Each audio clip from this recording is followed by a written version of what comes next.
11月10號客家清潔案被開88槍，到底真相如何？台南市議會國民黨團上午召開記者會，認為專案不只是單純的治安事件，更加積極甲民進黨的烏金政治、太陽光電有關係，希望警方會用趕緊破案，予市民一個真相。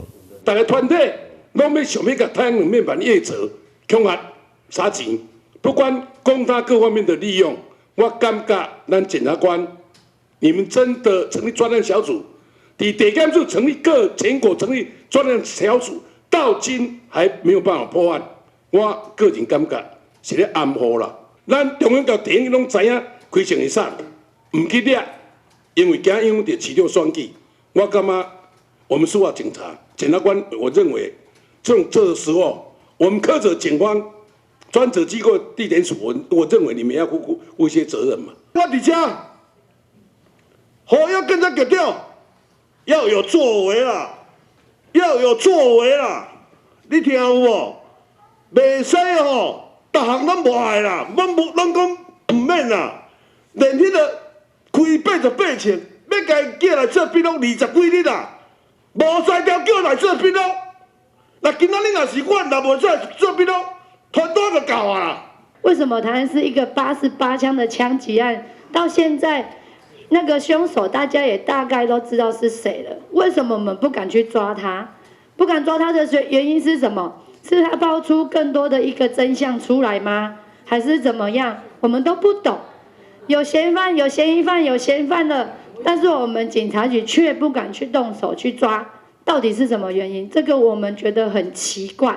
在記者會中，議員蔡玉輝更加宣布一份無自殺的聲明，甚至有議員質疑，甚至甲未來議長的選舉嘛有關係，呼籲牽涉此案的人應該退出議長的選舉。未來非常重要的議長選舉、副議長選舉，如果說也是牽扯在這個88槍的裡面。我呼籲有涉案的所有的同仁，請你退出這個議長的選舉，退出這個議長的選舉。我們要還給台南市議會一個很乾淨的選舉。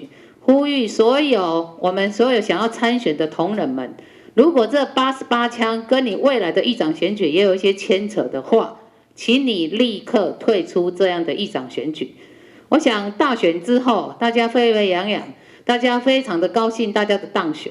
那如果是88槍幕後還有所謂的議長選舉的那個黑手的話，我想請你們就此罷手。雖然該案對選舉前的謝龍介到選舉過後，議長郭信良攏召開過記者會，希望警方會用個限期破案。